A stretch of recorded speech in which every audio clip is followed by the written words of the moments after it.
সড়ক পথে ঘরমুখী মানুষের ঢল নেমেছে। আজ থেকে ঈদের ছুটি শুরু হওয়ায় যাত্রীদের চাপ বেড়েছে বাস টার্মিনালেও। এ বিষয়ে আরো খবর নিযুক্ত হচ্ছেন সহকর্মী নয়নাদিত্য।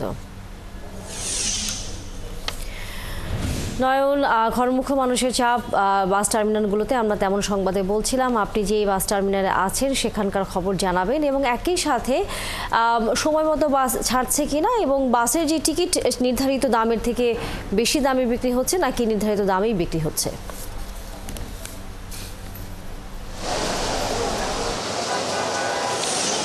দেখুন, অনেকগুলো প্রশ্ন। প্রথমেই বলে রাখি যে এই মুহূর্তে আমি আছি গাবতলী বাস স্ট্যান্ডে এবং এখানে আমি যদি বলি যে যাত্রীদের যে উপস্থিতি সেটি অন্যবারের তুলনায় একটু বেশি, কেননা রোজার ঈদের সময় এখানকার যারা পরিবহন শ্রমিক আছে তাদের এক ধরনের অভিযোগ ছিল তারা যাত্রী পাচ্ছেন না, কিন্তু আজকে সকালবেলা এই জায়গাটিতে কিন্তু যাত্রীদের উপস্থিতি অনেক বেশি, একই সাথে বেশি যানজটও রয়েছে। কেননা কল্যাণপুর থেকে গাবতলী পর্যন্ত আসতে আমার প্রায় 35 থেকে 40 মিনিটের মতো সময় লেগেছে। একটু 5 থেকে 7 মিনিটের পথ আপনি জানেন।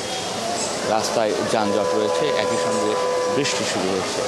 সব মিলিয়ে ঈদে ঘরমুখী মানুষের এবারে একটু এই যাত্রাটা ঠিক স্বস্তির হচ্ছে না বলেই আজকের সকালের শুরুটা বলছে। কেননা আজকে যেসব যাত্রীরা এখানে আসছেন তারা অনেকটাই ভিজে পুড়ে আসছেন এবং আপনি জানেন যে গাবতলী বাস স্ট্যান্ডের এই অংশটি তো এসে টিকিট কেটে উপস্থিত যাওয়া যায়। অনেক যাত্রীকেই দেখছি যারা অপেক্ষায় রয়েছে, তারা এখনও টিকিট পাননি, আবার অনেকে নির্ধারিত বাসের জন্য অপেক্ষা করছেন। অর্থাৎ যেসব যাত্রীরা টিকিট পাচ্ছেন না তাদের জন্য তারা এখানে যাত্রীর সংখ্যা বেশি আছে, অন্যদিকে যারা অপেক্ষায় রয়েছেন অপেক্ষা করছেন কারণ রাস্তায় হয়তো যানজট রয়েছে, এটি একটি বিষয়। এর বাইরে আমি আপনাকে বলে রাখি যে আমাদের পরিচিত অনেকেই আজকে ভোরে রওনা দিয়েছেন, যারা এখন পর্যন্ত গাজীপুরের কালিয়ারপুর যে এলাকাটি রয়েছে সেই এলাকাটি পেরোতে পারেনি। অর্থাৎ এখন প্রায় 11টা 5 থেকে 7 মিনিটের মতো হয়েছে, 5:30। আপনি সেই অর্থে যদি ধরেন 5 ঘন্টার বেশি সময় হয়ে গেছে।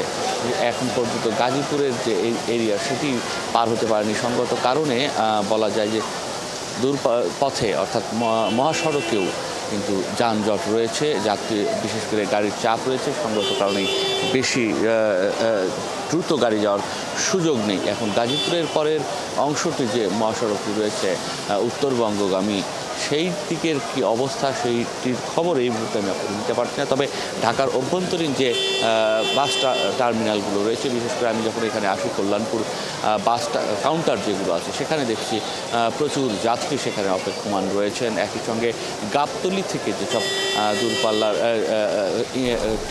বাস কাউন্টারগুলো রয়েছে সেখানেও যাত্রীদের অপেক্ষমান আমি থাকতে দেখেছি এবং গাবতলীর বাস। ধন্যবাদ নয়নাদিত্য। আমরা ফিরবো নিশ্চয়ই আবারও ঘরমুখী মানুষের খবর জানবার জন্য আপনার কাছে। দর্শক সহকর্মী নয়নাদিত্য ছিলেন আমাদের সাথে এতক্ষণ।